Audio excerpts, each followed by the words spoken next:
It's great to see you all. I love doing the health chats because it gives me the opportunity to talk to people that I find very interesting, and I hope you do too. Tonight I think will be super interesting, not only because of the environment within which we're working at the moment, but also things that have been in the news as well, which we can all do without, but nevertheless they're challenges and we must deal with them.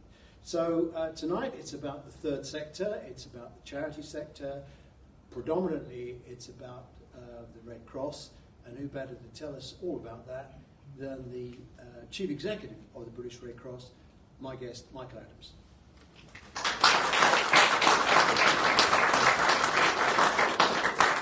Michael, thank you very much for joining us. I mean, you were in the NHS at one time, weren't you? I did for my stints. You had a proper job. Yeah. Okay. Well, okay, let's go back. Where did it all start for you? You've got a bit of a burr in your accent, but you're not West Country. No, I'm from Newcastle. Are you really? You've got rid of that frustrated magpie supporter. You've got rid of that speech impediment. Yeah, absolutely. Sorry to anybody watching in Newcastle. Yeah. Very nice to see you all in Newcastle.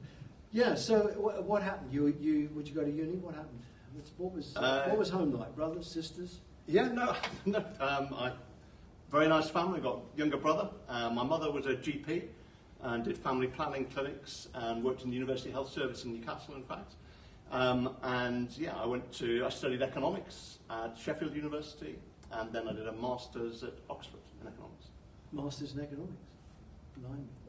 What a waste of a career. The funny thing is, you're so right, actually. Honestly, you spend so much time on mathematical models that have no reflection of no relationship to the real world. Yeah. I'm just going to move that because otherwise you're going to pull it off. Yeah. So, and what did you do then? Did you put an advert in saying, does anybody want to do that? That's right. That's an overdeveloped economist. No, I worked as a management consultant with what was then Coopers & Lybrand, now PricewaterhouseCoopers. Yes. And spent a total of 6 years there, including doing bits of NHS work. In fact, the first, one of the early assignments I worked on was about the planning of cancer treatment services in what was then North East Thames Regional Health Authority. Yeah, a real insight into... Well, that was interesting because our we thought our cancer services were good, didn't we? And it wasn't until we did the comparison with the Eurostat data that we found that actually that's not the case. I think that came as a surprise to everybody. But also I thought was interesting then, this was in the days before NICE, and actually part of the reason for the commissioning of that study was that fundamentally, and forgive clinicians in the room, please forgive me, but actually in North East Thames what they used to do was give people lots of little shots of radiotherapy.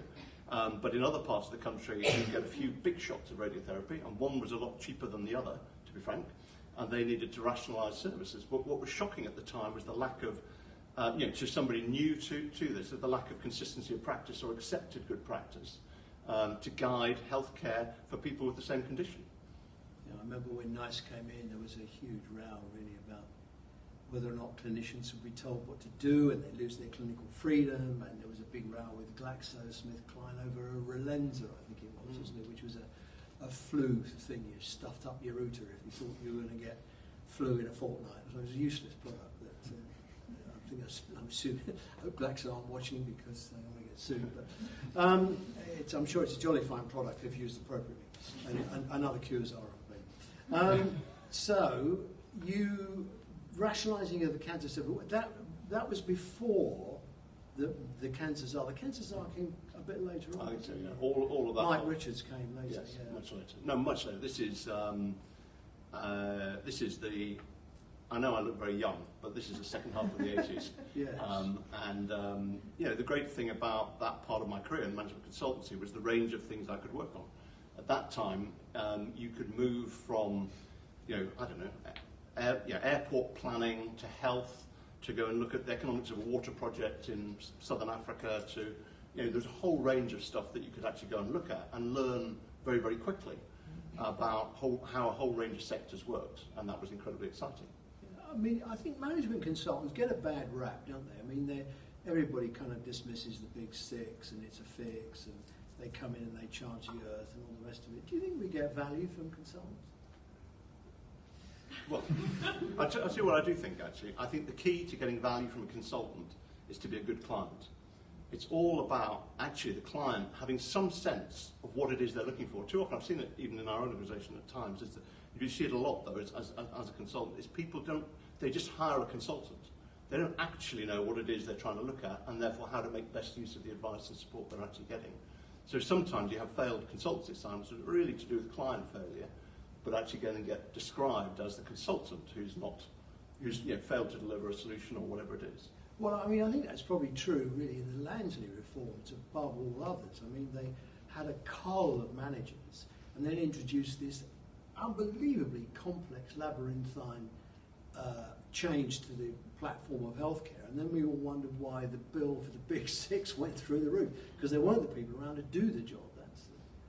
That's the other thing, isn't it? Having enough staff. Well, I mean, there's two main reasons to hire consultants. One is you don't have, three. One, you don't have the people. Secondly, you need the advice. Or thirdly, you know what you should be doing, but you actually need somebody else to give you the advice in order to convince the other stakeholders, the board, or whoever it is, that about what needs to be done. Yeah. So from there, is that when you came into the NHS? No. What happened then is that during that time I spent a couple of years overseas as well. I worked in Swaziland as an economist in the Department of Economic Planning. Then went back into management consultancy. So it's all within that 6-year period. Just Swaziland. Where's Swaziland? Swaziland is Southern Africa. Oh, I know it's in Africa, but which bit of Africa? Southern Africa. It's squeezed in between South Africa and Mozambique. Oh right, so that's there. So it's about 2 o'clock. Yeah, a bit further. What's it like? It was.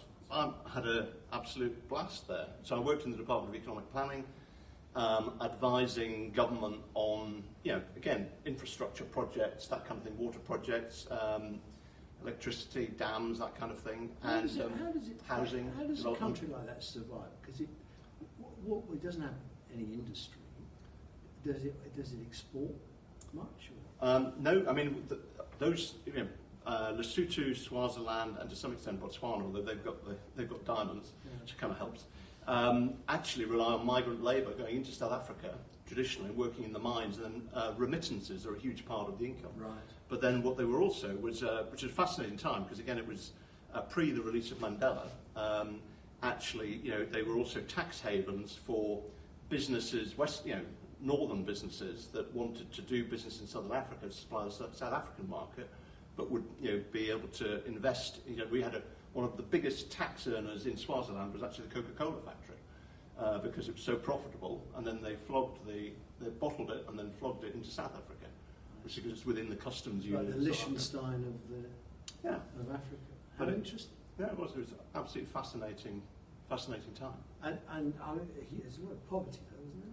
Yeah, poverty, HIV. There was conflict in Mozambique, huge influx of refugees, the beginnings of the HIV crisis, a kind of mixed political system of, on the one hand, apparently elected parliament, but on the other hand, a king who actually owned a lot of the land. And one of my claims to fame is I taught the king of Swaziland economics for 6 months. Not to much effect, I'm afraid. He'd failed his O levels at Royal Shrewsbury School, and then he came back. Tough school. No, exactly. And I was asked to try and teach him some economics in the rest of my role.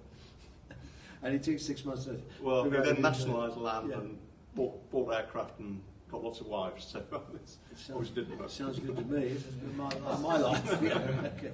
So, and then what did you do then? Sorry, after that, I just realised that I just wasn't enjoying it. It was getting more and more technical, the work I was doing, and I genuinely wanted to do something I believed in. And I just saw a job advertised with the Red Cross to get involved in setting up longer-term development partnerships with the British Red Cross. This was my first period with the British Red Cross, and that's what I did. I went and set up long-term programs. I took a huge pay cut. I mean, I get very well paid now, but I took a huge pay cut at that time to go and do that because I just wanted to do something I believed in. And where did you do it? Well, based out of London, but then we built partnerships, some of which we've still got, actually, with places, Bangladesh Red Crescent, the Ethiopian Red Cross, Lesotho Red Cross, trying to help them to think, because the way the Red Cross works is there's 190 Red Cross and Red Crescent societies around the world, 17 million volunteers, we're all signed up to the same set of principles around humanity, impartiality and neutrality, So the key, and even if you look at Syria now, we may get to that, Syrian Arab Red Crescent is the main provider of support in Syria to the people who need help. So they are local institutions with their own volunteer base. So the challenge is, how do you help them to have the capacity to be able to respond when there's emergencies come along? So you strengthen their indigenous management. Okay, fine. And then at what point did you go and work with the PCT? That must have been about so I spent 90s something? Yeah, so I spent 10 years with the British Red Cross the first time around, did a mixture of, did the international work for 5 years, and then I did some UK work for another 5 years, and then just personal circumstances, to be honest. We had young kids, and I realised that we wanted to live outside London for a period, and I saw a job advertised in The Guardian with one of the new primary care trusts. And one of the interesting things about the interesting things about the voluntary sector is, or charity sector, is that while we're a large organisation, actually there aren't that many large charities. In fact, there's a big tail of small charities. And I just thought, well, actually, think of the career development opportunities there must be in the NHS with all these large organisations, 150 organisations or more the size of the British Red Cross. So applied for a job, knew very little about health. I believed in the NHS, as I'm sure we all do, but applied for a job as a director of planning, which then morphed into a director of commissioning in a primary care trust in Gloucestershire, which we'd also never been to, and so had 3 years in a primary care trust trying to make sense of that world.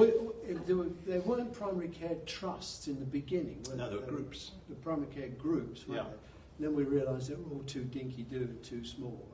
And they still were. Had to merge, and even 150 was probably too small. Yeah, I mean, and I think actually just at that point there were 300 primary care trusts, and so that was in the late. When would that be? So that would be in the 90s. Mid to late 90s. Yeah, and every job I've done, I've just learned so much. I'm still learning now, and that's what I love about the roles I play. And I learned so much in that time in the primary care trust about, and came to admire some of the leaders within it, within the NHS, about how they get things done in this sort of very difficult environment. But also I learned a lot about power dynamics, because we were in a dysfunctional health and social care economy. There were 3 primary care trusts. We were the one that was completely broke. You had an all-powerful hospital trust that became a foundation trust. Which one was that? Gloucestershire Hospital Trust.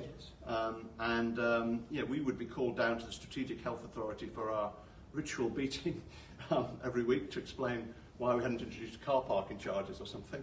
But also about all of that stuff around demand management and trying to get those schemes to work, but in a context in which, which we still can see it at times, but about where so much is dependent on the goodwill of the leaders within the health and social care economy to want to do the right thing, by people and patients, such an interesting and by each other. Because over the years I've interviewed hundreds of leaders really in the health service, and at every iteration that you get, I was around for the Griffiths report, which is a really long time ago, but people who were good during the Griffiths years were good in the Thatcher years, and the people who were good in the Thatcher years were good in the Blair years. There's always, Sam Etherington, you must know. Yeah. Sam has got a GP surgery in the East End, and it's a GP surgery in the middle of a garden centre with a coffee shop, somewhere, he's in there. Yeah. But he's made a success of everything. Andrew Morris from Lee Park has made a success of various iterations of healthcare in hospitals. And you see it all the time. There are some people who just do it, aren't they? Yeah. But what is that? How do they do that? Well, I think, there is an irony, because during that time, I took part in a King's Fund leadership development CEO development program with people that, including Mel Pickup, who you met last week or whenever it was. Yeah. And what I came to do is to really admire the leaders who were able to get things done. And there's something, and there's so much, leadership development going on for NHS leaders in emotional intelligence, political intelligence, about how to operate, without authority, systems leadership, all of that stuff. And yet, when it comes to it, it's somehow not valued, and you need people who can hold on to the end point, which is the person. And they may not even be a patient yet. Actually, that's the point. They may not be an NHS patient, other than their GP practice or whatever.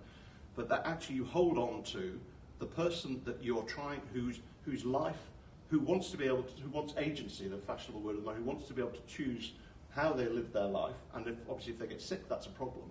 And actually, it's how the leaders in those health systems really operate together, focused around that person while negotiating all of their individual budget constraints. But it's as seldom holistic as that, is it?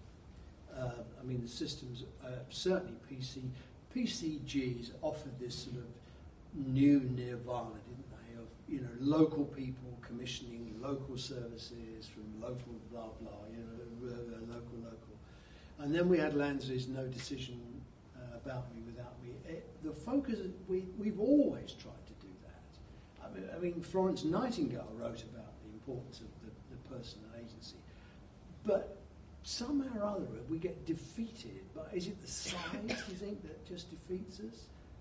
Well, I think there is something about size, which is this inevitable tension between localness and economies of scale. Let me just roll, sorry, let me roll you back a bit. I mean, PCTs really were there for commissioning writ large, weren't they? Contracting, that was the big thing. It was contracting. And the logic behind that was that, like the high street, competition improves quality and gets a handle on cost. And in any other part of the economy, that works. And we thought we could do it. It started in the Thatcher reforms and then got multiplied. And we thought we could do it in healthcare, but it didn't work. And I don't know why it didn't work, because it defeats normal business logic. As a big knob of economics, you know about these things. I don't think there was ever a big knob of economics, I'm certainly not now. But it's the reason, I think that it's simple. It works when you're commissioning, it can work when you're commissioning hip replacements. But if 70% of bed days are taken up by people with multiple conditions, it doesn't work. And even the BMJ was writing a few weeks ago about how the NHS has become too specialised. And you used to have a shoulder specialist. Now you have someone who's a specialist in a bit of a shoulder. Yeah, Mancunian Medic, I think that was where he wrote that. I read it. It was really interesting. Really interesting. And that's so. You think about what that means for the person. Nobody's. All of these handoffs between specialists, and I just think if you step back and you were designing this from scratch, you simply wouldn't do it the way we do it at the moment. You'd start to root it in the actual challenge we're facing, which is that that people start off well. That's how we keep them well. How do you nip things in the bud? How do you stop loneliness becoming a chronic problem, which means they go to their GP or whatever? If they fall, how do you get them back on their feet again quickly? You work it up all of the way from actually what is necessary to keep them well and independent. And you then acknowledge that with an ageing population, there are more and more people with multiple conditions, which is the drive of the cost within the system. But maybe you put your finger right there, because if again we draw the lessons of economics and business, because I think there's a reasonable parallel between business and public services, because they have to be governed in a business-like way. In a business, you segment your business, don't you? So, for example, Topshop, you know what you're going to get in Topshop, you know what the customers will look like, vaguely their age bracket, their disposable income, you know who you're dealing with, and your Marks and Spencers, you're dealing with whoever still goes to Marks and Spencers. So you know who your market is. In the NHS, of course, we open the front door. And Topshop, Marks and Spencers, everybody comes, and we can't segment our business, and so we can't do the tailoring of the service. No, and it isn't interesting that the flash stores like Harvey Nicks or whatever. Now they have expert shoppers, don't they? Who accompany because they want you to buy lots of things. Yeah. So you wouldn't need a pair of jeans, you need a T-shirt, you need a coat, you need whatever. And actually, that's what a lot of people who are using lots of stuff in the NHS need, isn't it? They need a whole bunch of different inputs. Well, we've had the personal trainer thing, which didn't work. But the segmenting thing really interests me. If you look at Australia, for example, they've got the Department for Health and Ageing.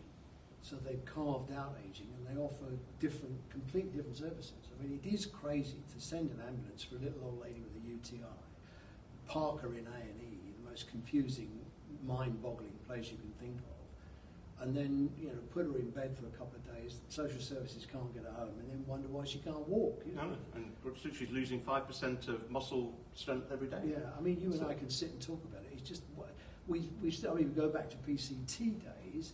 I suppose really PCTs were more interested, weren't they, in volumes? How could they get all their hip operations done less 5%, that kind of thing. And I don't think we were really doing commissioning. Actually, what we were doing was we're doing some pathway work, which was worthy in itself, not just worthy, it was useful in itself, and we were doing a lot of contracting, trying to, but of course the other market failure is at the end of the day, notwithstanding a bit of choice, we were dealing fundamentally with one supplier, which is the dominant hospital trust. So yes, a few people in the south of the patch could go down to Swindon, but actually you're dealing with a dominant supplier, and actually that's not the way in which to... Well, the pressures are interesting. I mean, I live in Surrey, and I've got fabulous Frimley Park, I've got Ashford and St Peters, I've got Royal Surrey, and blah, blah. So it doesn't matter where, I can nip around, and that's fine. But of course, even from the time when I was the chairman of the Health Authority, we wanted to close one of them because there wasn't enough money in the health economy to keep them all open, and they're still having an argy-bargy about it now, all those years later. Yes. So you do get those two conflicting pressures. So here we are, you're at the fag end of your time in PCT then, got fed up with that, commissioning wasn't working. Why did you leave? A better job offer, or did you just get hacked off with it? It was I just realised, the key thing I found frustrating was, well, firstly, I hadn't understood power dynamics, how power worked within the NHS, which is around clinical colleges, and then around the hospital trust, and then around the regional health authority. And I'd naively thought that being on the board of primary care trust, you'd have loads of choice and discretion. How wrong could I be? So that whole sense of... the whole system was designed so you no, exactly. I remember the moment when they're actually trying to roll out the new national IT, all that Richard Granger stuff, national IT service. And now be careful, because I'm the only person left in Britain who's a big fan of Richard Granger. Well, the fascinating thing was that there was a moment when the board we said, problem is, to achieve it, we can't afford this, we're not going to do it. And he just looked us in the eye and said, he just looked the non-execs in the eye and just said, I'm sorry, this is not optional. So the whole thing about not having self-determination for me was a real issue, about the sense that you're to shape stuff. And just an opportunity, and ironically, through the leadership development program that the NHS had put me through, the tail end of that was, we're now going to bring in some recruitment consultants to help you develop your CV, who then touted me around. Actually, the people then who I was then approached about a job with as the managing director of services with what was then RNID, Royal National Institute for Deaf People, Action on Hearing Loss, to go back into the voluntary sector. They had just won Charity of the Year twice in a row, effectively, and it was the opportunity to run their social enterprises, kind of call centres, and community services for deaf people with learning disabilities and mental health needs. So social enterprises just started to become sexy. Yeah. I don't know where they came out. They came out of left field. I mean, the PCTs needed them to get rid of all their community nurses. They did. And so there's still some that have survived, I think. The rest, I think, they got given away to Virgin in some kind of slavery deal. So social enterprises, I was interested in those. I helped with one of the first that was started down in Surrey, and it looked like a model that was right for the health service. I thought, people don't work in the health service if they want to make a shitload of money.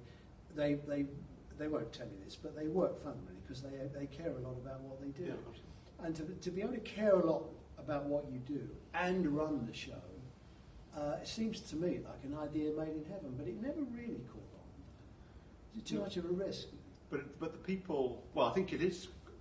I think it's slowly growing, but you're quite right. It's been much slower than anticipated, and I think they're just operating in very constrained environments. And when I talk to the leaders of social enterprises in the health sector who are genuinely taken over, community health trusts and so on, what again they're having to work through is all the professional silos, because they just want to do one visit to someone's home. They don't want a community nurse and then a physio and then it's a bit like Birdsong, which I'm sure which we spoke about a lot of time.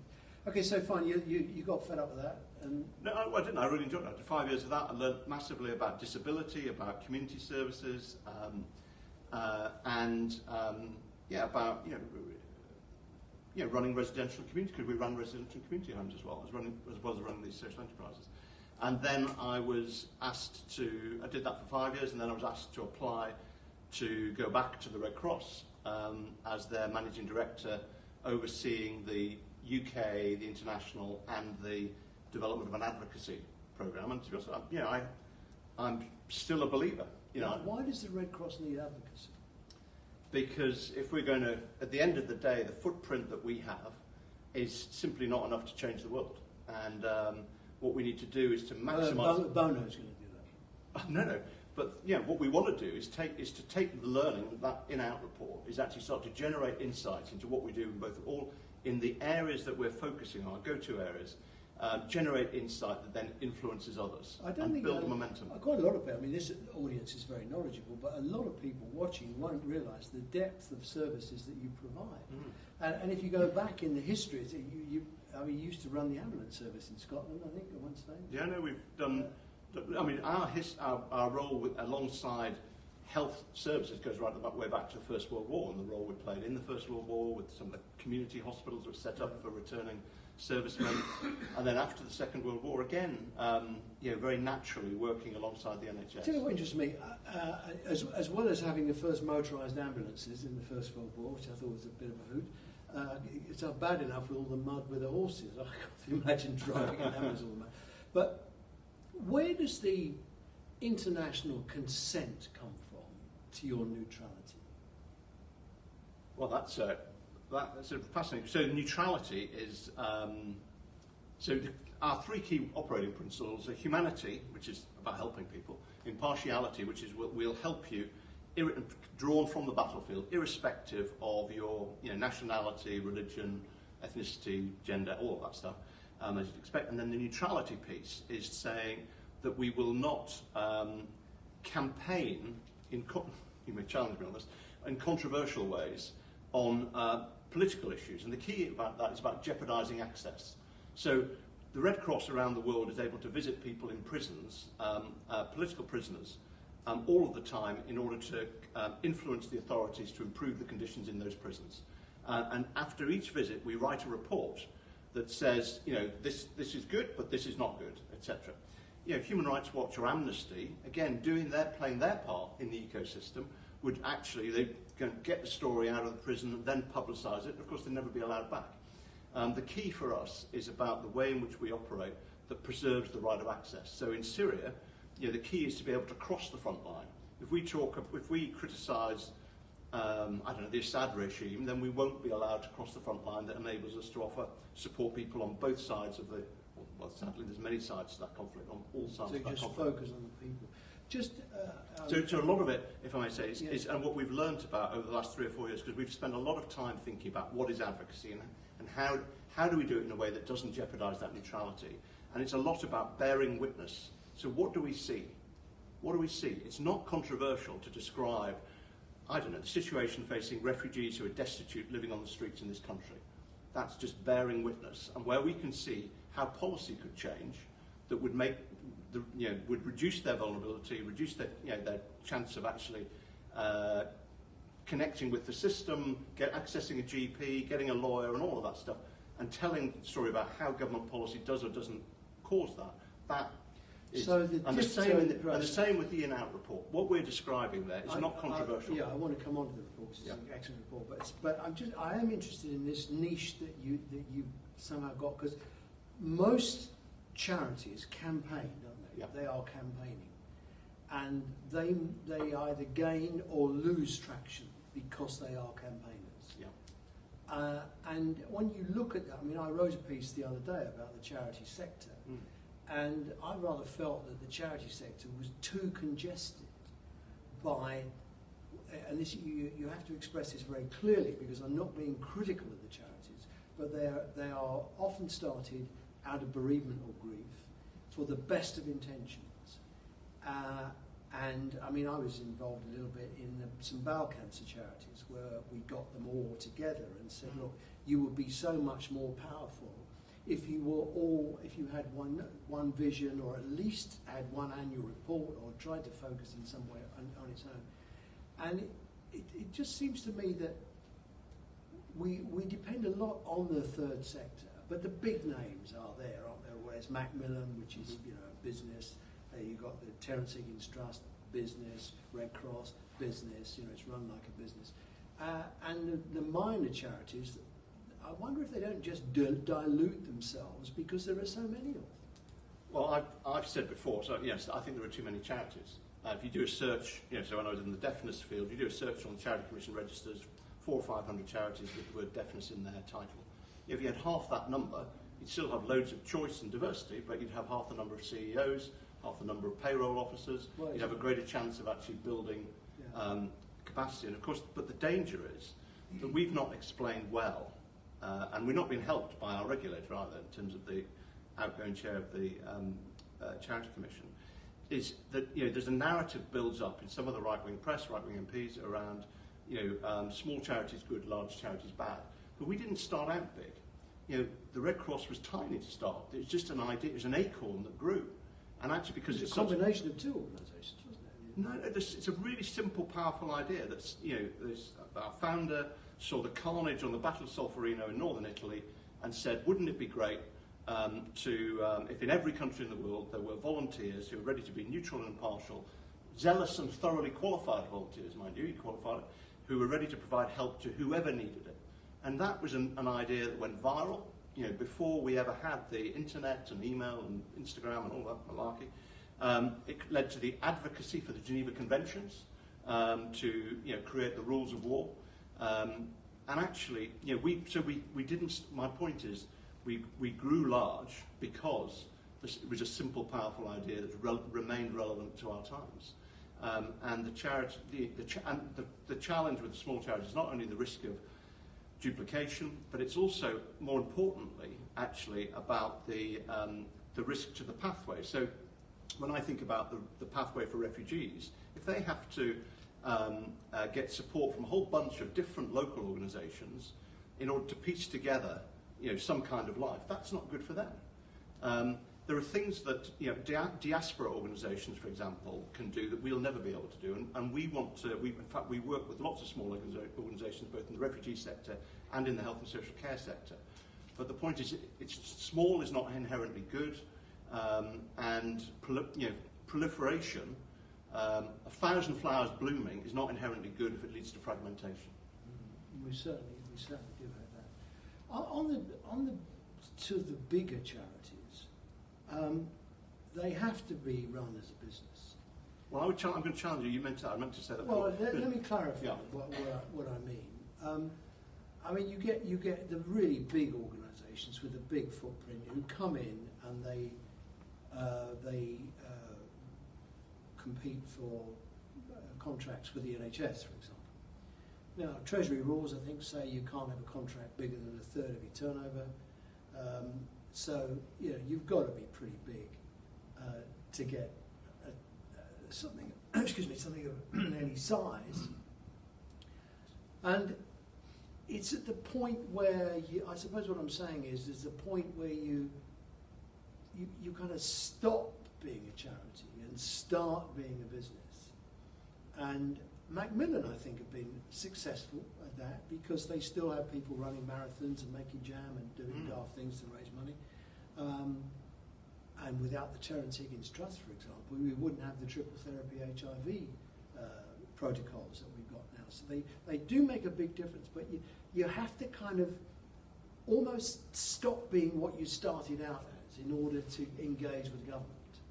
I think that's true, but we're at an interesting transition point, actually. So I have resisted the use of business language over my time as CEO because I think the risk is that it plays to the narrative that somehow we've lost our soul.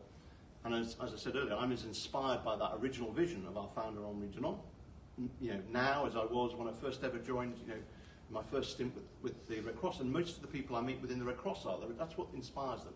And if we start to talk and concede, as it were, that we're a business, then I think we do risk losing that sense of the soul. Where you're completely right is that you can't run an organisation of our size with the diversity of activities within it without being really businesslike in the way in which you work and really challenging ourselves about. We can't do it all through relationships. We have to use technology. We have to have rigorous processes. We have to be compliant. We have to do GDPR. We have to run bits of it like a machine. But somehow within that, we have to hold on to our ethos and our soul about who we are, why we're here, and why we were founded. Well, all organisations could have a vision like that, couldn't they? I mean, Absolutely. the NHS perhaps has lost the knack of doing that. I've written a piece, I think, comes out this week, where I'm talking about the mission of what is tomorrow. What is the mission statement for the NHS? I don't know. I mean, if you Google mission statement NHS, you get 3,000 gazillion answers, because every little tiny bit of the NHS has got its own mission statement and it's got its own view about what it's supposed to be doing. We don't seem to be able to march in step. No, I think that's right. That's why you've got to hold on to why you're here. And actually, we're exploring an idea around our brand around being the platform for human kindness. We don't want to monopolise anything. But we want to mobilise human kindness for people in crisis. And people can come and support us in a whole range of ways. They can give their time, they can give their money, they can help, they can write to their MP when we're trying to influence MPs around family reunion, policy for refugees. So we start to mobilise people to show their kindness. So there's that discretionary moment. But when you become that kind of polished organisation, do we expect too much? I mean, look what's happened to Oxfam.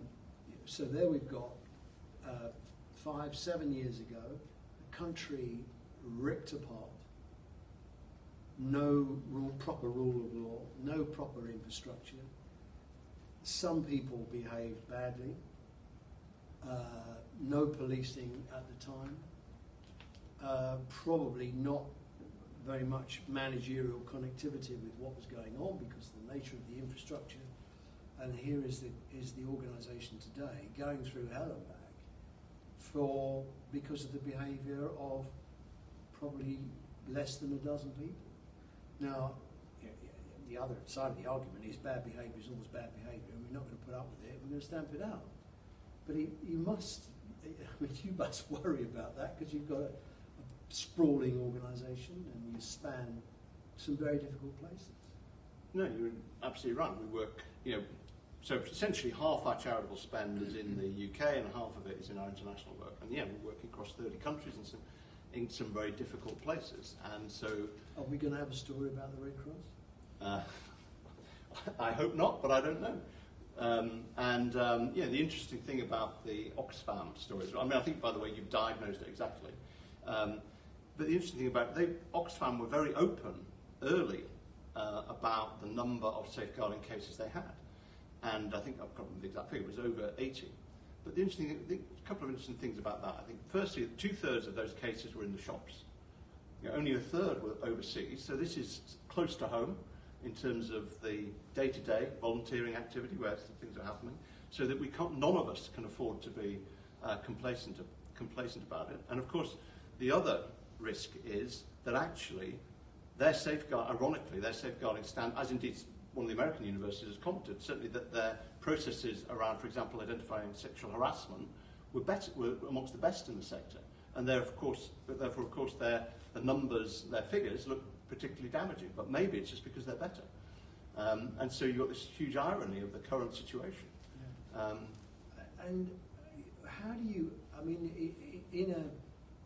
so you've got this big, polished organisation trying to conduct good work, let's put it like that, and in the midst of it all, you get something like this happen. Can you really do safeguarding in those circumstances, or are you really at the mercy of people who volunteer and may actually volunteer for sinister motives that you may be unaware of? Well, I think it's just like safeguarding, in principle, it's the same as safeguarding here, which the challenge is that you've got a lot of people on short-term contracts. So the aid, I mean, as has been described in the press again accurately, which is that you've got a lot of people on short contracts, 6 months to 2 years, who move around between different agencies. Therefore, the whole process, so we would have rigorous processes of, recruitment, selection, training, but referencing can be an issue because you deal with whatever reference you've got. And actually, so some of the ideas we're now exploring together as a sector are around, for example, humanitarian passports. So actually, that was the Save the Children, was it? I think came up with that. Indeed, I was going to ask you about that. I mean, that does seem to me to be something you could do. Absolutely. The extent to which it, like everything else, could be fiddled, I don't know, but you could do it, I suppose. Well, we can look at it. And you're going to have to, aren't you? Yeah, no, yes, absolutely. We'll definitely be looking at it. We'll also be looking at how we, and by the way, what we're doing is a root and branch review of all of our processes and records and so on to make sure that we're fit for purpose. But you do get to the point, don't you? I mean, when Oxfam had the problem with the shops, I was astounded to see how many safeguarding issues there were in the shops. But I suppose if you think about it, if you are of that mind to want to do that kind of thing, volunteering in an environment where, because you're a volunteer, people say you must be a lovely person, you're volunteering, you're doing it for all the right reasons, come in. Or do you say, hang on a minute, you're a lovely person, come in, but wait a minute. I mean, I never get, just a little, people who read my stuff know I used to write endlessly about the Duchess when she was my mum. And she was about 85, I think, at the time. And she came home one day and she said, with this damn great form, I said, what is that? And she said, I've got she used to run the tea bar at the day centre. And she said, I've got to get a CRB check, you see. It's this bloody great big form for this 80, I think she was 85 then. I said, why? She said, well, I work with vulnerable adults. I said, Mum, you are a vulnerable adult. It just seemed to me to be bizarre. But I mean, you have to, it's difficult, isn't it? You want to encourage people, but on the other hand, you don't want to put them off by turning the whole thing to a horrible bureaucracy. No, absolutely right. So so we have a vision of mobilising many, many more people to play a part in their community, be it under the auspices of the Red Cross or not. And a lot of it will be around good neighbourliness, about people showing their kindness, spotting when people's curtains haven't been drawn. And you go into people's homes. Exactly. But the moment you do that under the auspices of the Red Cross, then there is immediately a whole issue of responsibility about safeguarding, about DBS checks, about training and so on. It's your backside. Yeah, exactly. So how we do that in those circumstances. Of course, the thing about in shops as well is the range, the generational range. You've got from 14, 15-year-olds up to 85-year-olds together who have different, different language. And what's acceptable in one generation is not acceptable in another generation. So you're reviewing your arrangements? No, we're absolutely, because it's. I think every sector should be reviewing its arrangements. So we're reviewing everything, both about our UK arrangements and our international arrangements around all aspects of the recruitment, selection, development, referencing process, and we're reviewing historical records. I guess all you can do really is that, and then if something does go wrong, and it will, because that's life, is you move quickly and transparently. I think where Oxfam kind of stuck is I think they probably tried to think, well, do we reveal the fact we've had this very ugly incident and then jeopardise the charitable giving, or do we just deal with it like a business might deal with it actually and say, right, bugger off and there's a month's salary, You can't do that, can you? And what you must do, I think, because that is the backstop, is you must tell the regulator. So we have Charity Commission is our regulator. Are they any good? You turn it off. I think. Let me say, I mean, they look pretty supine and dozy to me. Yeah, they have. That wasn't me agreeing, by the way. What other opinions are available? Indeed. So they know they need to step up their act. They've got a great new chief executive who absolutely gets the sector, and we are scrupulous about reporting to them when stuff is gone wrong. So we're back with Michael Adamson. Thank you for that. We're talking about the role of the regulator, really, and the difficulties that there are.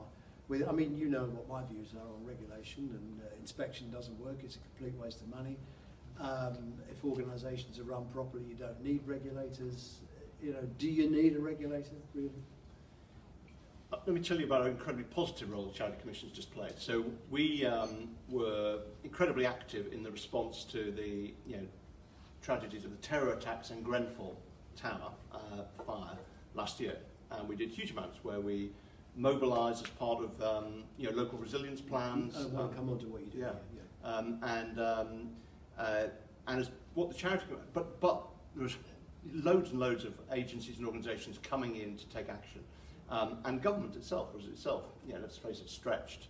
What the Charity Commission is trying to do as part of its role in maintaining trust in the charity sector is actually broker the organisations together. So when you've got, the risk is that the voluntary sector is like a bunch of cats and they're very difficult to herd, and therefore to address the very issues that you raised earlier. And actually what the Charity Commission is doing quite effectively is bringing us together to broker a conversation, to broker a proposition to government around how UK emergency response could be improved. And actually they're playing a very helpful role. So that's. But what they should really focus on, if I may say, is stretching us around outcomes, around impact, around cost effectiveness, because that's where all of us in the not-for-profit sector, and including the public sector, are struggling about how do we measure success, and how do we know we're doing, really doing the right thing. I mean, you mentioned Grenfell. What went wrong with Grenfell? Were the authorities just completely taken by surprise by the colossalness of the task?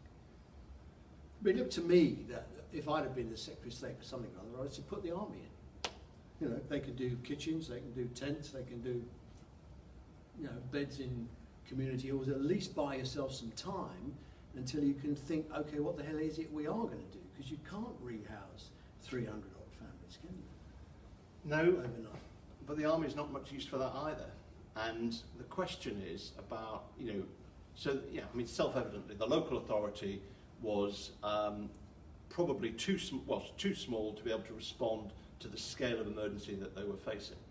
And what's fascinating again is that, because we were there from 4 o'clock in the morning in the rest centre on the Wednesday morning as part of the local resilience plans.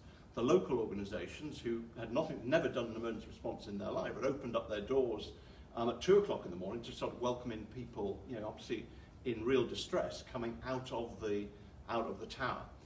And over the course of the following 2 or 3 days, the local authority just really struggled to get on top of the situation, get up to speed, which is then when the wider London authority kicked in. But the underlying issues then about providing help, as well as shortages of housing and so on, were to do with the incredibly confusion about who was in the tower. And actually some people, nobody knew who was in the tower. So actually getting a register of people, the first thing you do in any emergency, be it in the UK or overseas, you get a register of the people who need help. Getting the register of people who needed help was incredibly difficult because people disappeared. Some people's immigration status was not clear, and actually they didn't want to come forward because they were worried that then they might actually, the authorities, the Home Office, might try and move them back. Some people were concerned that if they accepted cash support, then it would affect their benefits. So some of the things that we did, as well as the visible stuff around, which included surging from St Mary's as well, home from hospital type stuff, was actually about campaigning to influence that, advocating with government that anybody in receipt of cash support following Grenfell, that should not affect their benefits, and also advocating that anybody who came forward, they should have, we argued that they should have leave to remain for a further 2 years while we sorted out what help they needed. Did you win those? We won the argument on the benefits, and we partially won the argument on leave to remain in the sense they got a year's leave to remain, which is still good, because that meant that people would have the confidence to come forward, and so we could actually start together to look at the help that they might need. But the whole thing was again so much learning. The first day I went there, I think was on the Thursday, and it was a hive of activity outside, the tower, around the tube station, on Latimer Road. People, volunteers moving backwards and forwards with boxes in their hands.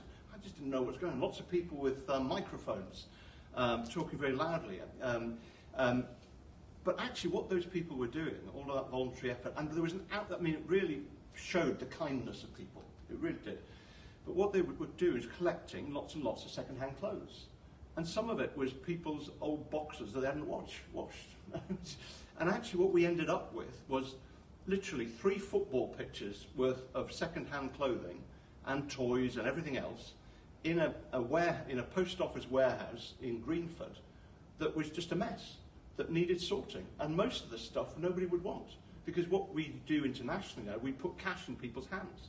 If you've just come out of an earthquake, you might not want a bag of rice, you might not want the clothing we've got, you might want to pay for a roof, or you might want to pay your kids' school fees because you can't work. We need to apply the same principles in our national work, is actually put cash in people's hands, then they choose. But people want to give. They like to give something. But it's the charity shop. It is. They want to give something. And actually what we then had to do, got a huge barrage of abuse on social media for having allegedly stolen all of this clothing. But what we did, our shops team came in, sorted out through all of that 3 football pitches, where there's 200 tons of clothes or something. All the new stuff went back to Grenfell to be given to the people directly affected by the fire. The second-hand stuff that was floggable, to be frank, went into our shops, but on dedicated rails for Grenfell all over the country, because we've got 300 shops. All of that money went then back into the Grenfell Fire Relief Fund, so we raised 7 or 8 million quid. There was about £200,000 or £300,000 came from the sale of the clothes. That all went back into the Fire Relief Fund for cash distribution to the bereaved and hospitalised. And then the stuff that was, some stuff just needed to be burnt, and then stuff that was just rag kind of got sent off to be sold elsewhere as rag is. But it was a kind of classic sign of actually, you could completely understand. So what was heartening was the kindness of people, but actually it was the wrong kindness, because it just created, and where did the volunteers come from? Because you had a lot of people on the ground. Yeah, we mobilised. Were these people who belonged to the organisation? Yeah, we mobilised.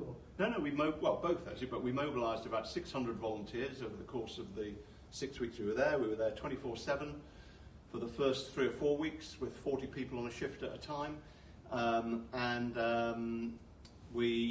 So they came from London initially, but then from all over the country. Then for things like the clearance of all that second-hand clothing, we drew volunteers from the community as well to help with that, because part of that was critical for trust as well, so that people knew we weren't nicking the stuff.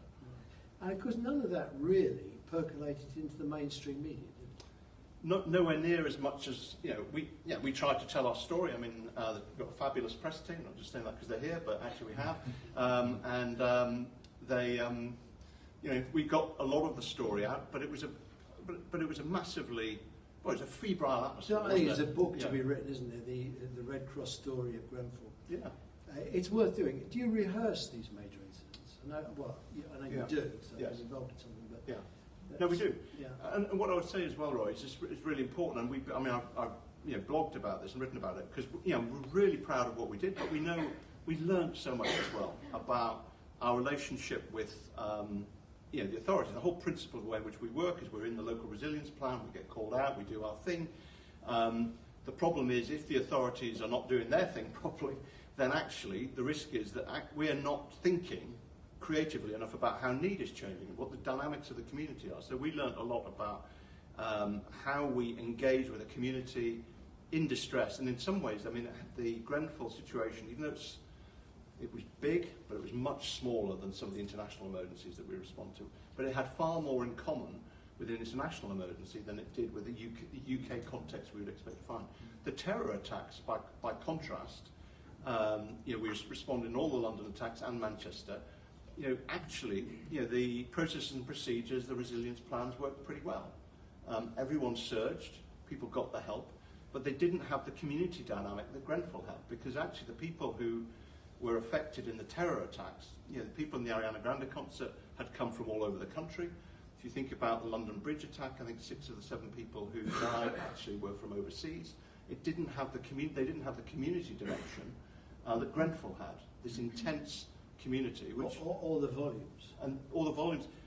And what's still extraordinary to me is that if you think about it was in the middle of summer, summer nights, and actually that community conducted itself with such dignity in their distress, and we went because we needed to go and meet people in their distress alone community meetings, but of course feelings ran high. But when you think about the interviews that were done on radio and television, incredibly moving stories about what people trying to getting their lives back. It was, I know what moved me, I think, was listening to people who were saying, what's being done just doesn't connect with what we need. Yes. And that's brought out in the point you made. You're an advocacy organisation, you're not political, but you did stray into politics, didn't you? Did we? A little while ago, when you were, what did you say? We were like the third world or something, the NHS? Go on, try it again. So yes, you may have spotted that we commented on the stretch facing the NHS, and what did you say? We used the phrase humanitarian crisis. Oh, that's brilliant. Yeah. Absolutely brilliant, because it just hit everybody where it hurts. But what's interesting about that is, and the reason we did it, and I read the draft press release, and it was a phrase that I had used internally. We are working, the phrase I was using today, we're working on some of the humanitarian crises of our time. More people displaced in the world than ever before. More, frail elderly people. 1 in 3 people born today will live to be 100. All that stuff. Actually, we're working on the real issues of our time here in the UK. And it came back to me in a press release. I read it. I then looked up some of the definitions of humanitarian crisis. And what it talked about is large numbers of people not getting the help they need. And sometimes that those crises could be, hidden or invisible. And we used the phrase first time in the context of social care in around November. And essentially, no one blinked. I did one Radio 4 interview on the back of it, on 10 o'clock news on a Sunday night, when everybody's either tucked up or watching Homeland or whatever they're doing. And there was hardly any reaction. When we used the phrase again, I didn't, and the reason we used it was about the large numbers and the chaotic situation we were seeing in people's homes when they were being discharged from hospital. And that actually they weren't getting the help they need, and that the figures were startling. It's 500,000 people, and now CQC even says it's over 1 million people not getting the help that they need. We used it in the context. It's even worse, isn't it? It's 500,000 people who used to get help. Exactly, who used to. That's the point. And quite because right. I don't think a lot of people really understand this, but the eligibility criteria can be set by local governments individually. It's not a national criteria for who gets help. So the councils, if they run out of money, they raise the criteria, look after everybody that falls into that criteria, and then they say, oh, we're providing care for everybody who wants it. But actually they cheated because they moved the criteria. Yeah. And no one understands social care, though, do they? No. I mean, that's the. Well, I think they're starting to. No, they are, but but they don't. People think they understand the NHS, but they don't really understand social care. No, they don't. You were right. It is a humanitarian crisis, and we do have refugees in our own system. Well, we have people not getting the help, and it's, what we, and we learnt again so much about it. And I don't know whether we'd use the phrase again. Well, we won't use the phrase again because in a way it was used and it had an impact. What you certainly had, and I mean Sarah Woolston put it quite well actually, about human crisis at scale. And what I think is, when we look at the stories and the challenges facing the NHS, health and social care, it is still a crisis. And we're not good at handling these two truths. It is true that the NHS is working harder and better than ever before. And that's what I regret about the story we told. We should have really brought that to the fore. But there are a whole bunch of people not getting the help they need. And if we frame that in the context of the developed world, every major developed economy facing this challenge of how do we help ensure that our frail elderly people can live well independently for longer and then get the support they need when they hit a crisis and get back on their feet again, then actually, surely a government, it's not controversial. That's not a controversial thing to say.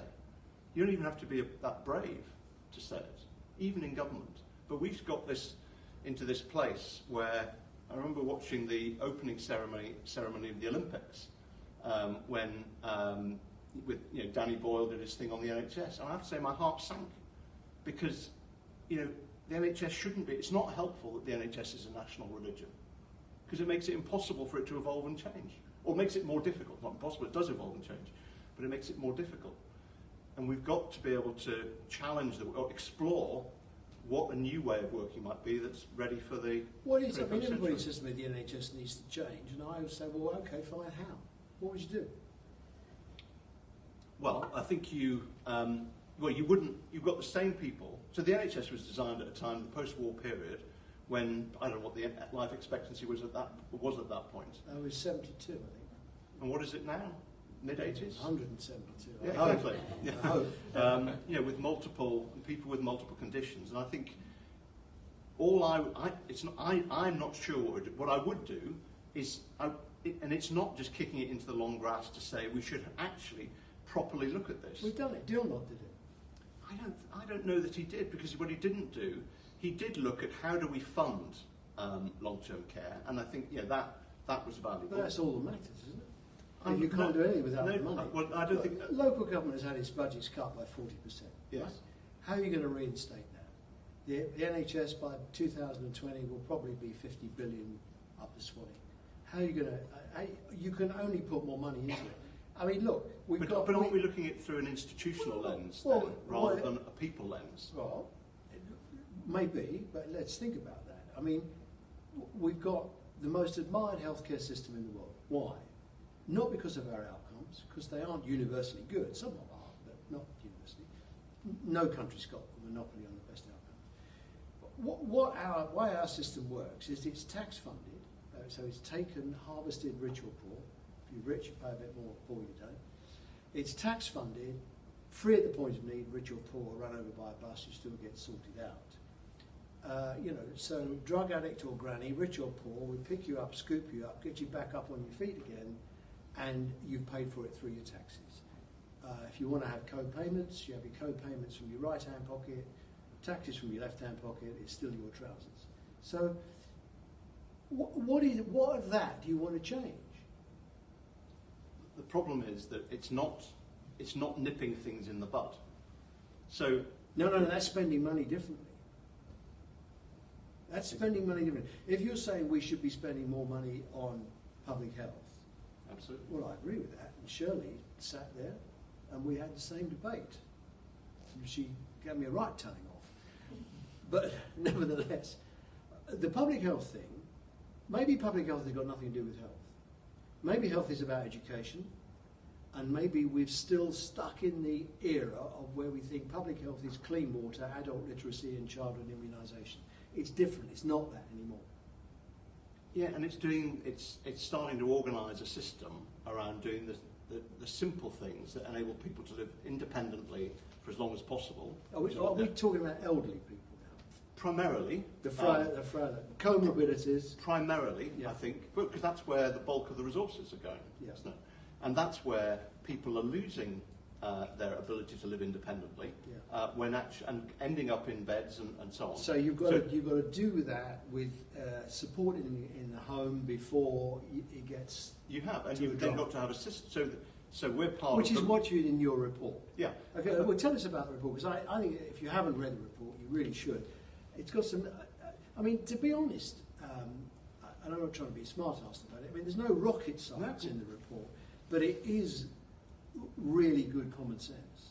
Absolutely. There is no rocket science. It's simple, powerful things that make a difference. So what the report does, it interviews a whole bunch of our service users. So we do home from hospital service, helping people come out of hospital, get back on their feet again, make sure there's food in the fridge, the heating's on, they connect into the local things they want to be able to do, the confidence to get on the bus, go to the shops. We put people in A&E departments, non-clinical people in A&E departments, and I've sat in Bristol, for example, with our team, and what they're doing is screening the patient administration system, looking for people over the age of 75 with no next of kin, and then they go and talk to the clinician and say, is that person medically well enough to go home? These services are typically offered between midday and midnight, because that's when clinicians are worried about discharging people without support. Yeah? So that's what we do. We interviewed a whole bunch of people in our services, and then a whole bunch of professionals around the simple things that would make a difference.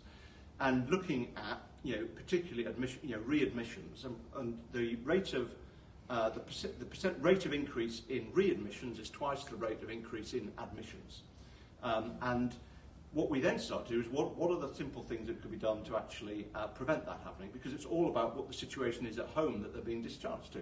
So it is about the simple things that nobody who's been readmitted should be discharged without somebody going to do a health check with them when they go home, to check that maybe they keep falling, because actually they're tripping over the carpet. Or the example that we had some good BBC News coverage on a lady who'd been just experiencing repeat admissions in Ipswich with COPD issues, but then actually when we got involved and saw the situation at home, it was no surprise. There was chaos at home. There was dust everywhere. We just couldn't breathe. So what we did was we arranged for the place to be tidied up, got it all hoovered, got the dust levels down. So actually, by addressing the home situation at home, we're starting to give the possibility that that lady could live at home for longer. So where are you doing this? Doing it in England, in about 61 hospitals around the UK. And how do you get in? Do the hospitals invite you? Well, if only it were that easy. We turn up. We get commissioned by hospitals, clinical commissioning groups, and local authorities to some extent. And then within about 15 of those services, we've also got presence in the A&E departments.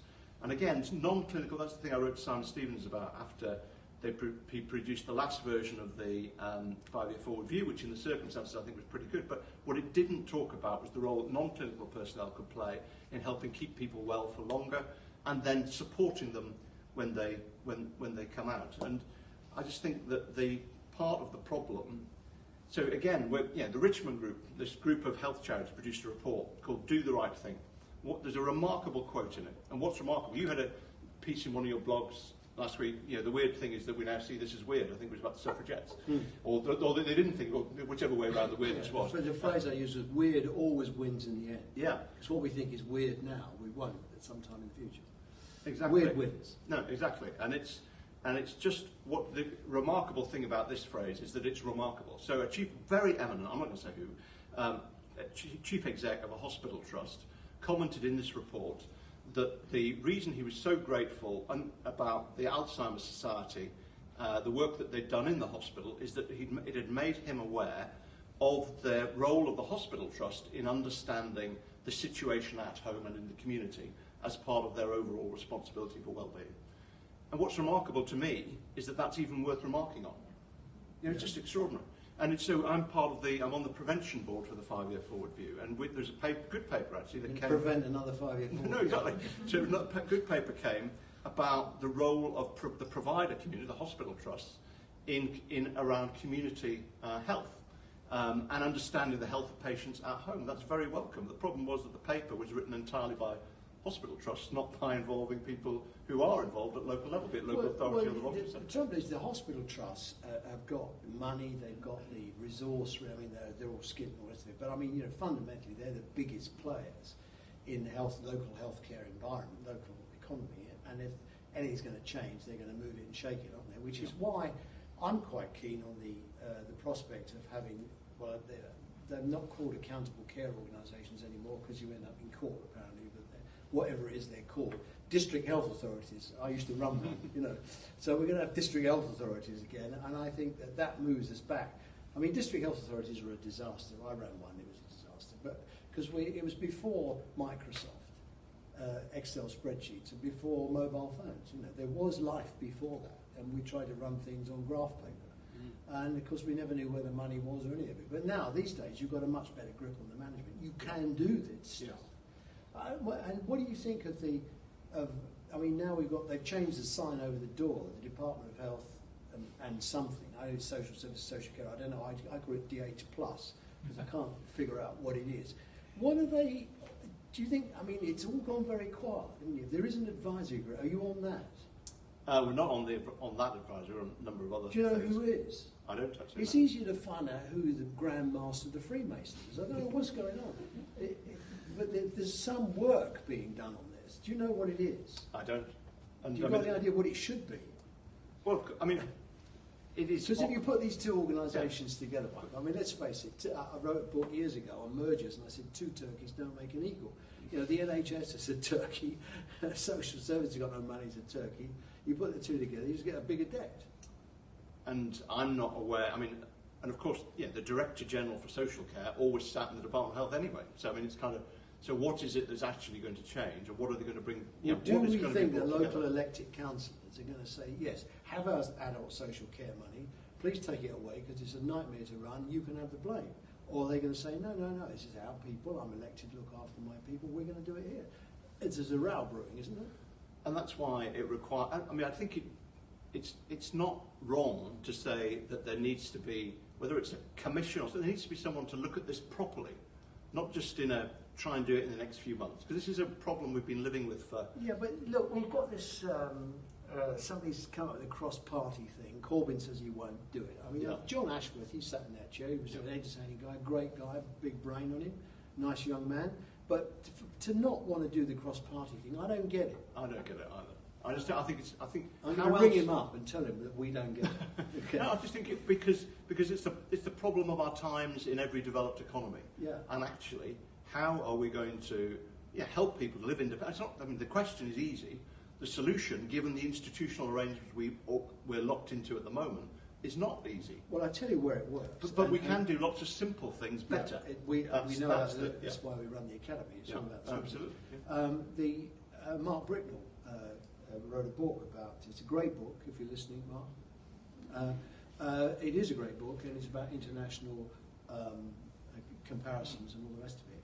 And if you look at where they actually get this right, there's a huge reliance on families getting it right. There's almost no country in the world that gets its health and social care working properly together without the huge involvement of the individuals and their families and their family lives. And that's a salutary lesson. And I thought that was the interesting thing, again, within the in-out report, that I can't remember, I think the stat is something like 70% of the people that we support live alone. But the people who live with somebody else are much better at accessing other support. So it's a double whammy for the person who lives alone. Not only are they living alone, but they actually can't access, they're less able to access further support because they haven't got somebody to help advocate. Because you only ever go where there's a disaster, don't you? You don't actually have a brand for coming in other than, you know, houses demolished and people homeless and the worst probably, you know, for you coming in, that made a huge impact.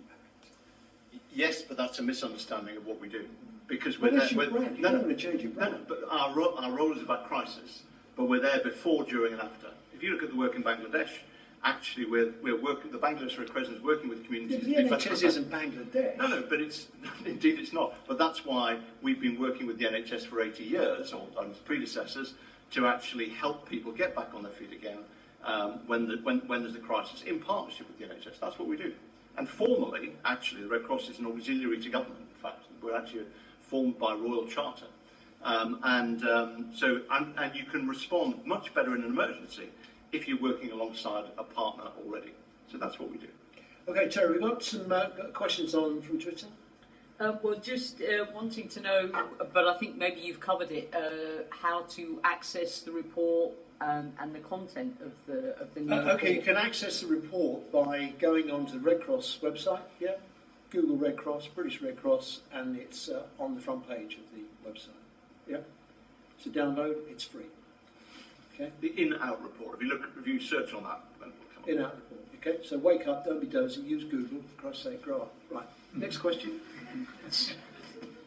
Thank you, that was helpful. I'm loving you all. Go on. Is that it? No, that was the main one. There was lots of right. So, well, I mean, we're going to close, I think, Michael. Where we can't carry on as we can, right? So you've got some cockeyed idea of doing everything differently, but you haven't spelled it out. There isn't enough money. We're going to hell in a handcart. Yeah. Discuss. But the key to it, and I wrote to you about this, and you didn't reply, actually, if I may say. Has anybody else written to me and I've not replied? Normally you're very good at that. I'm very sorry. Actually, because I think it's probably too difficult. I got a bunch of people together, chief execs of hospital trusts, directors of adult services, and I said, well, what do we do about this? Yeah. And the key thing, if we do nothing else, it is about giving people the chance to express what their goals are. Just imagine if that shoulder specialist, if every professional had to deal with what the aspirations of that person are at every professional handoff. So even when that person who's the shoulder specialist, who is looking at some tiny proportion of the shoulder, understood that the reason Mrs. Smith getting her shoulder to work again is important is because she loves gardening. I think they would start to look less at the shoulder and more at the person. And then you start to build up a holistic approach to the way in which we support people. And then you design the institutional arrangements around whatever makes that possible. I get that, but we are where we are. Right. And we've got 50 billion quid worth of debt in the NHS by 2020. But there is no quick fix, Roy. You know that. No, what I'm coming to, I'm saying, is there a fix? I mean, within the life of a parliament, there isn't. No. If we go back to the European average funding, I mean, at the moment we're behind Germany, France and Iceland. If we got back to some kind of semblance of European percentage of GDP, it still wouldn't touch the science. I mean, are we getting to the point where there's some stuff we can do and some stuff that we're going to have to stop doing? Yeah, I mean, you know, at the height of that debate about what we said in January last year, you know, literally on the weekend the story broke, and I can tell you we were not popular. But talking to you were a phone call, really. we were talking. They're very sinister phone. Talking to one of the most senior people in the NHS. Again, I went, you know, who just said. I won't do his accent either, because that would be a giveaway. But he just said, we're over-specialised. We're over-specialised. And therefore, he described the story of his own parent-in-law, I can't remember which one it was, who was being passed between specialties, and therefore not able to get a holistic support. Well, you see, I don't think that matters. I mean, I think what I want to know is, why is it that little old ladies living in a care home could end up in hospital with a UTI? In a care home. How does that happen? And Terry and I were at NFJ, the DH, weren't we, beginning of the week, where they do a kind of 3-monthly review of the stuff they're doing in London. And they were telling us that there was one care home, I would name them if I knew who it was, but they wouldn't tell me, had 6 ambulances picking up 6 little old ladies who'd got the flu. Yeah. For Christ's sake, what does that cost? You know, there's a whole piece of work to do in care homes. Well, it's a system, isn't it?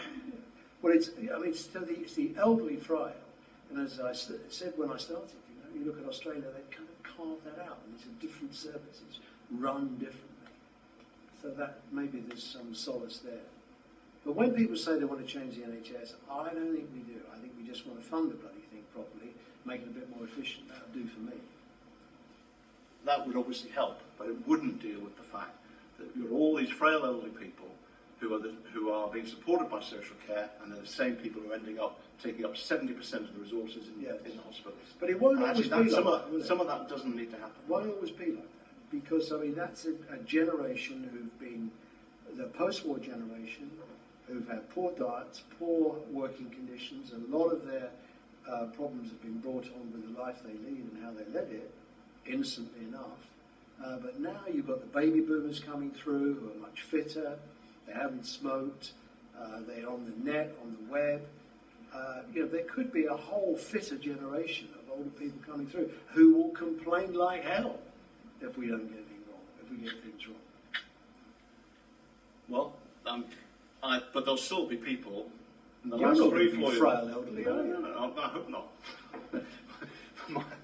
My wife wants us to go out to Marrakesh and walk out into the sea in Morocco on a high of drugs, and then say goodbye to her. rather burden the NHS. So, book 3 tickets. Exactly. So when we start to think about how we're going to do what we're going to do, I mean, what we are doing differently is working with you, which is a huge difference. Yeah, absolutely. But it's about. But you can't just do that and then say the NHS just give the NHS a bit more money. You need to look at it much more holistically around how people will live, about the role, the responsibilities we all have to each other. Do you think we should put taxes up? I don't know whether we should put taxes up, but I mean, Well, they're talking about tuppence on national insurance and ring fencing it. Yeah, there's a big debate about hypothecated taxes, and some clever people say we shouldn't have a hypothecated tax. Some other clever There are people. some very dim-witted people say we shouldn't have hypotheses. All the clever ones are saying we should. Yeah. Otherwise, the IFS were saying we should. No. Well, they know. Yeah. Exactly. Yeah. But there's something about enabling people to look after themselves, our responsibility to each other, and how we nurture that. And some of the ideas that have been around, about the challenge, we never stick with ideas like big society. Like, Theresa May floated the idea of the shared society. But there is that strong and stable? There was that deeper meaning? Well, who knows? But there is something important in those ideas. And, there is. And the problem is we're not actually prepared to nurture them. It's a sense of community. That's what's missing. Right, I'm the last target. Who's got something they want to say, comment, ask a question? It's up to you. Don't go home thinking, I wish I had enough. Yes, ma'am. Stand up, tell us who you are, give us your PIN number, and you're away. My name is Sasha Wallace. I'm a project manager within the NHS, have been for the last decade, running a social enterprise around mental health. And I absolutely agree with what Michael's saying about it is about big society, and it is about enabling people to take more care of their own health. I work for a trust, a CCG that commissions the Red Cross across Westminster, Hammersmith and Fulham and Kensington and Chelsea to do hospital at home, which is a fantastic service. And I absolutely want to return to the point about market shaping at the beginning of the lecture, when that is really what we need to be concentrating on, the idea that we keep going to the big six for management consulting, and actually what we need to be doing is talking to the voluntary sector, because they are the ones with the roots and branches out into the community. They understand the landscape, they understand people on a much more visceral daily level, and they can offer so much value. Interesting point. At a fraction of the cost, have the Red Cross. Should we have the Red Cross consultancy? Well, I think the Red Cross do a great example for what other charities can do. There are lots of great small charities, like you say, the comet tail of what's out there, and that's what's not being utilised enough. Sasha, that's a really good point, because if you took all the people who are in the elderly sector, so who you've got Help the Aged, who else is there? AGK, Independent Age, Independent Age, and then lots and lots of local organisations. And you. If there were some way to kind of crowdsource that lot together, then you could have you're in 16 hospitals, did you say that? 60. 60 in England and about 19 in the UK. That's a big coverage, isn't it? That's like a third of all those. And we've taken... Bringing those organisations together to model themselves on your offering now, that would make a huge difference. It's a good point, Sasha. We really build on social capital in that way. What we've always discovered by sharing the pathway with the voluntary sector is that they really understand what's happening on the ground. Just like a disaster emergency, they have that route into people's lives. They understand what that really means on a day-to-day level. And in terms of reducing admissions to hospitals, managing the detox pathway, that's what everyone's focus has got to be about now, and developing community services, developing our community to be able to respond effectively to this massive challenge around A&E admission and local authority front door admissions as well.